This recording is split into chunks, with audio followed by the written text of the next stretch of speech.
Hello, my name is Roy Johnson from Acoustic RGJ. Today's video has come about as a result of somebody that once asked me about which chords they should use when writing songs. And also somebody else asked me about chords and where do they come from basically. So today's video is an attempt to answer those questions. We'll be covering a number of things in today's lesson. We'll be looking at keys and sharps and key signatures and how keys become, if you like. We'll be talking about tones and semitones, and in passing we'll have a look at chromatic scale, so we get an understanding of what the pool of notes is that we use to make up chords. And we'll also have a look at intervals, because intervals themselves are very much directly related to how a chord sounds. So the starting point really is to understand the concept of tones and semitones. Now of course each tone has a name, so they go obviously from A up through to G, but between some of them there are sharps. So for example between A and B you have A sharp. So to help us understand what the note names are, we're going to have a look at the chromatic scale. As you will be aware, the guitar neck is divided up by frets. Frets are these metal pieces that are attached to the fingerboard, and between the nut and between the body, where it joins the body there are 12 frets. Now each fret represents a semitone, so between here and here is a semitone. Similarly between here and here is a semitone. So basically we have a series of semitones all the way up the neck. Now a tone is basically 2 frets, so between here and here is a tone, or between here and here is a tone, or if we take the open string, between there and the 2nd fret is a tone. So basically a semitone is just a 1 fret interval and a tone is a 2 fret interval. Okay, so we've had a look at the chromatic scale and what it looks like on the guitar. Now we're going to have a look at the chromatic scale and see what it looks like when it's written out in music form. The first line of music shows us the chromatic scale. You can see that it starts on a C and it finishes on a C, and between those 2 C's there are a series of semitones. So we go C, C sharp, D, D sharp, E, F, F sharp, G, G sharp, A sharp, B, C. And take note that between E and F there's no E sharp, and between B and C there's no B sharp. Now on lines 2 and 3 I've written out a major scale.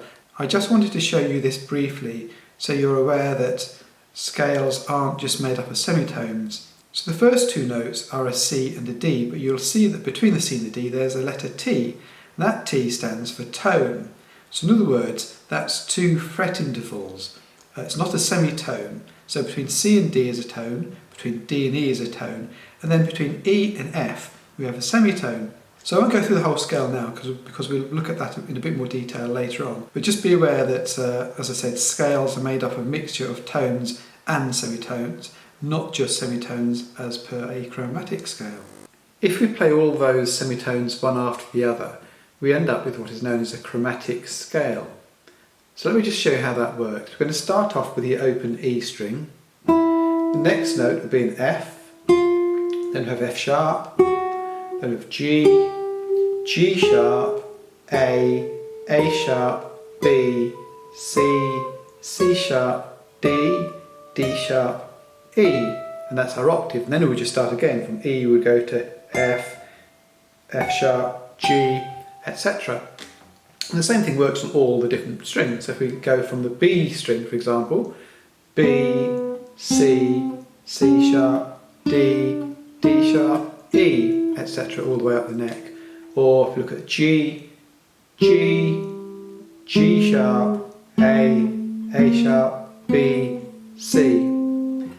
The reason there's no B sharp or E sharp in the chromatic scale is all down to harmonics and the theory of harmonics. So harmonic is when you play an octave and you subdivide that into a third and you get another octave, and then you take that and you subdivide that and you end up with 12 notes. And really it's quite arbitrary how those notes were named, but because there were only 12 notes, for reasons that were decided in ancient times, it ended up with there just being A to G subdivided, and there wasn't any room for a B sharp or an E sharp. Earlier on I mentioned that we'd be looking at intervals.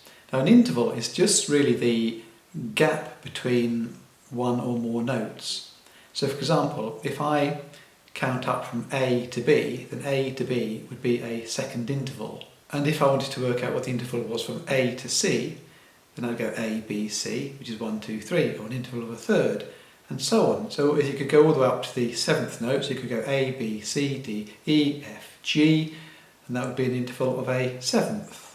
So let's see what the intervals look like on the guitar itself. So an interval is the gap between two different notes. So if I play a C to a D, that is known as an interval of a second. We start counting on the first note, 1, and we finish counting on the second note, 2, so C to D. So if I went from a C here to an E here, we would have C, D, E, and that would be an interval of a third. And we can do this through all the note names, so we could go from C to F, and that would be an interval of a fourth, or C to G, and that would be an interval of a fifth, or we could go from C to A, which would be an interval of a sixth, or we could go from an interval of a C to a B, which would be our seventh, and then once we get from C up to C, that then is our octave. One particular interval that we're interested in is the interval of the third. The third is a very significant interval because it determines whether a chord is major or minor. And in fact, when you play a major or a minor chord, what you're effectively doing is you're altering the third interval. So you can have a major third or a minor third. So a major interval is made up of 5 semitones. So if we count up from A, for example, we could go A sharp, B, C, C sharp. So A to C sharp is a major third. And we'll have a look in this and how this relates to chords in a moment. If we count up 4 semitones, say from A, so we go from A sharp, B, C, those 4 semitones result in a minor third. The other reason that thirds are important is because, for example, when you play a sus chord or what they call a suspended chord, what the suspended element means is that you're actually taking away the third. Now, if you think about it, a third can either be major or minor, and that gives you the flavour of the chord. So if you take that away, a suspended chord could arguably be defined as being neither major nor minor. And in fact, you can use suspended chords in major and minor contexts without having to change that particular suspended chord at all. The third is also taken away from what are known as power chords. So a power chord, you just have the first and the fifth of the scale. So let's just see how these third intervals work with a chord. Let's start with an A major chord. Okay, so I'm going to work out what the third note is of an A major chord. So I'm going to start on an A, then I'm going to count up A sharp, B, so that would be my second, and then C sharp will be my third. Now the third in this case is a C sharp because in the key of A major we have a sharpened C. Now if I play that note here, you can see that that forms part of my A major chord. Okay. So from A to C sharp is our major third. Now if I take the major third and I flatten that major third, 1 semitone, that interval now, A to C natural, is a minor third. So let's see how that manifests itself with a chord. So if I play an A major chord, we can hear we've got the major third in the A major chord. Now if I flatten that C sharp to a C natural, I form an A minor chord. So we have A major with a major third, and we have A minor with a minor third. And let's do the same thing again with an E major chord. So this time we're going to find my third by starting on an E, F sharp will be my second, and G sharp will be my third. So if I play an E major chord, you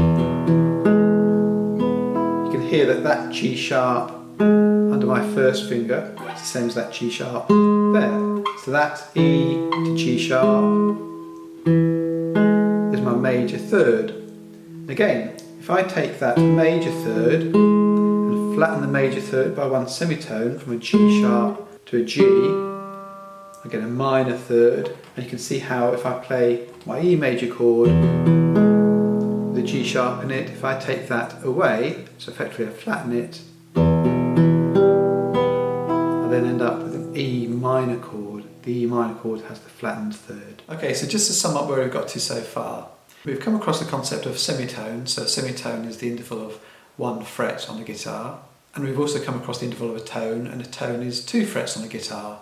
An interval is the gap between 2 notes. So for example, if we were counting from A up to D, A, B, C, D, that would be the interval of a fourth. So when you're working out the interval, you would start by counting the first note and by counting the final note. It's not really the gap between them, so just be careful there. We also talked about the concept of a third, which can be either a major third or a minor third, and that's really important because it defines whether a chord is major or minor. Okay, so we want to get to the point where we can start talking about chords. Now, chords and keys and scales are closely related. The key that you're in determines what notes are available to you to use as a composer, for example, or a musician. And then those notes effectively determine which chords can be used in that key. Now, for this exercise, when we talk about chords, we're going to be actually talking about triads.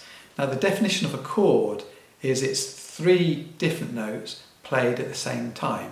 Now, you will be aware that when you play chords on the guitar, if you're strumming chords, they don't just have 3 notes. You might strum a 6-string chord or a 5-string chord. But basically, when you play, for example, a 6-string chord, all you're doing is doubling up certain notes.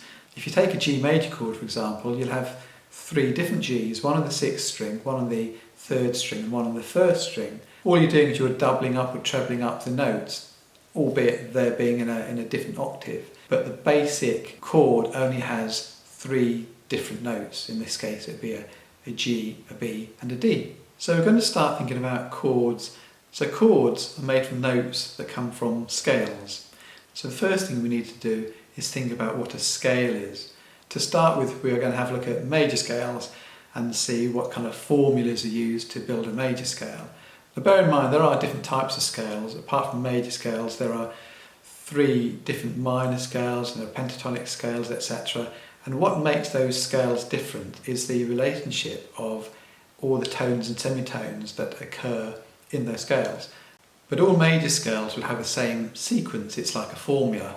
So let's have a look at the C major scale and see if we can understand what that formula is and how that then helps us to determine which sharps appear in which keys. So the C major scale, the first thing to note is that we've got no sharps or flats in the key signature. And we can see that the scale starts on a C and it rises up to a C. And if we look at the intervals between the notes, we can see that between C and D is a tone, between D and E is a tone, E and F a semitone, F and G a tone, G and A a tone, A and B a tone, and B and C a semitone. Now that formula of tone, tone, semitone, tone, tone, tone, semitone applies to all major scales, and it's that interval that gives the C major scale the sound that it has. The G major scale, as you can see, is a little bit different to the C major scale. Apart from the fact that it starts on a G and finishes on a G, you can see that in the key signature there's a sharp sign. It happens to be an F sharp. So let's have a think about where that F sharp comes from.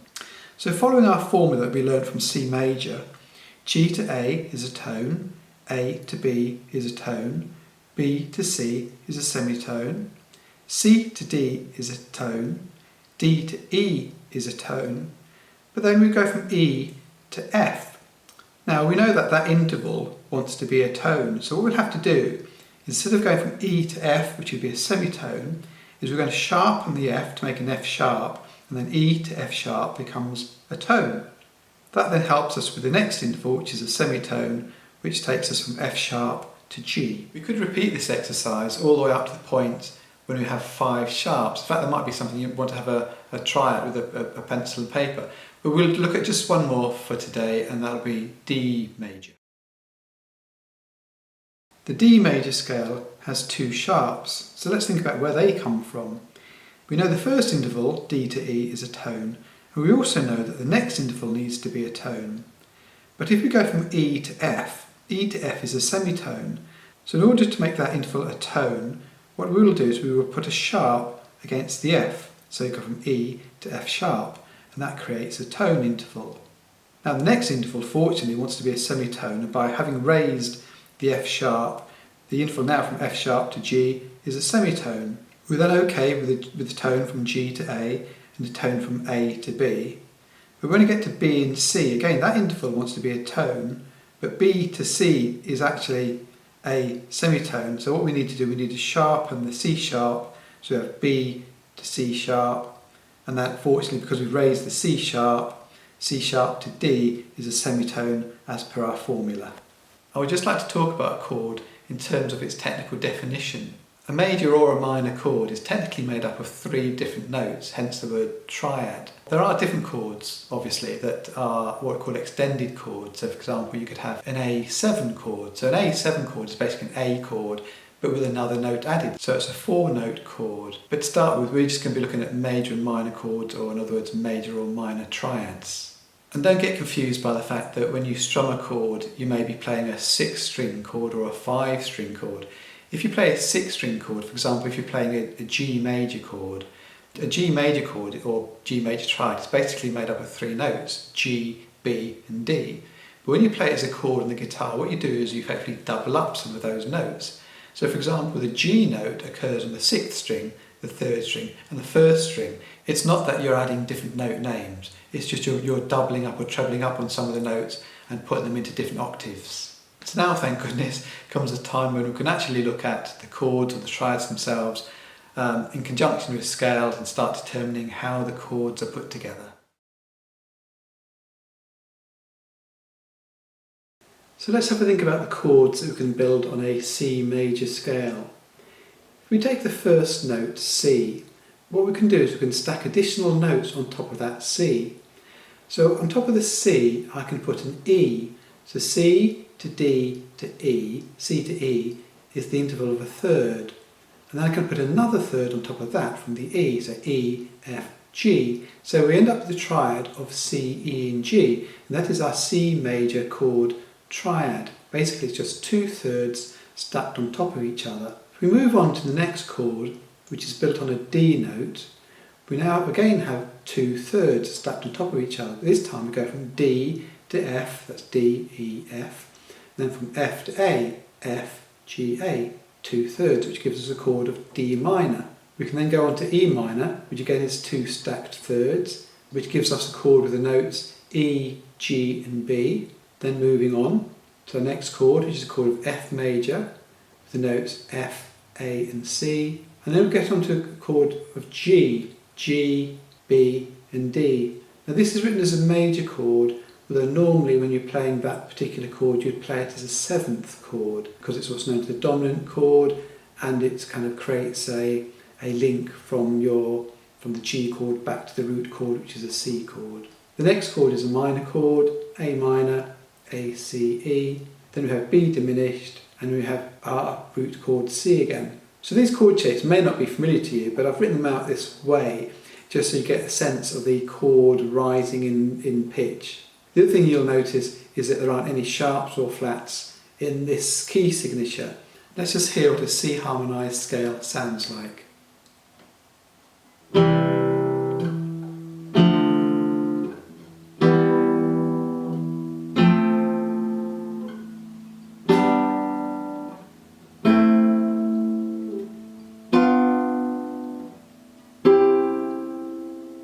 We'll have a look at the G major harmonised scale now.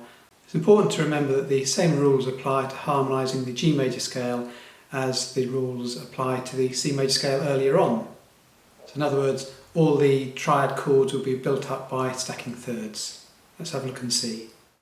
The G major harmonised scale starts obviously on a G. You can see the first triad is a G major triad with the notes G, B and D. Each of those notes being a third interval apart, and we've got two intervals stacked on top of each other. So we've got G, A, B, and then B, C, D. They are our two thirds. Moving up the scale from G to A, we still have an A minor chord. And of course in this case we have a minor third, but it's still two thirds stuck on top of each other. So we have A, B, C, and then C, D and E. So A to C is a third, and C to E is a third. Now a third chord is a B minor chord.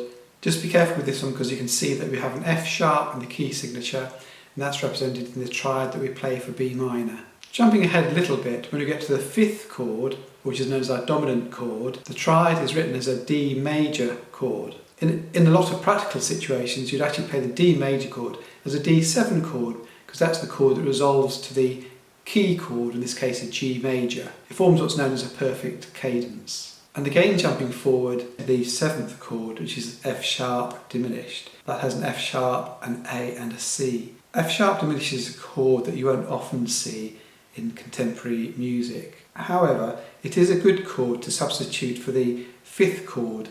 So in other words, rather than playing a D7 before the G, when you're coming to the end of a piece for example, try using an F sharp diminished chord instead of the D7, because an F sharp diminished chord will resolve really nicely to a G major chord. And let's have a listen and see what a G harmonised scale sounds like.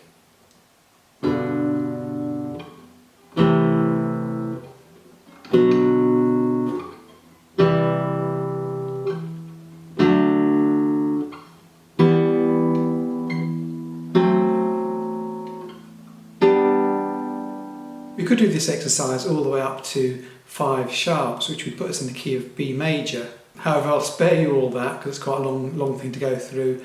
But what we'll do to finish off is have a look at the D major scale. So now we find ourselves in the key of D major and we're building triads on that scale. This time we've got to keep a note on the fact that we've got an F sharp in the key signature and a C sharp in the key signature. So the first chord starts in a D, and we have the notes D, F sharp and A, and as in all the other cases, two stacked thirds.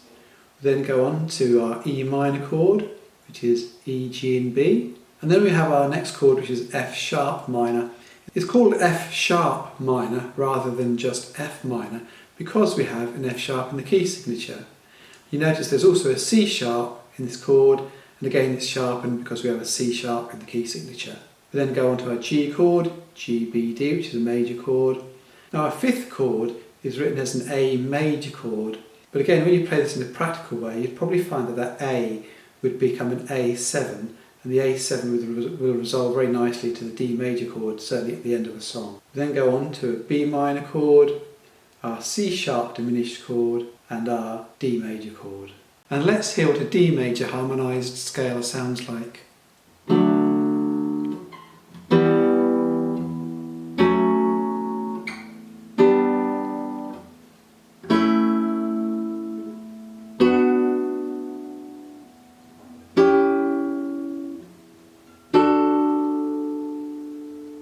Well, that's about it. We've been through quite a lot today, but I'll just quickly summarise the things we've been through. So we started off by looking at semitones and tones and how they relate to the frets on the fingerboard. We then built a chromatic scale made up of all the semitones from an E to an E and from a B to a B. That's effectively our 12 notes chromatic scale.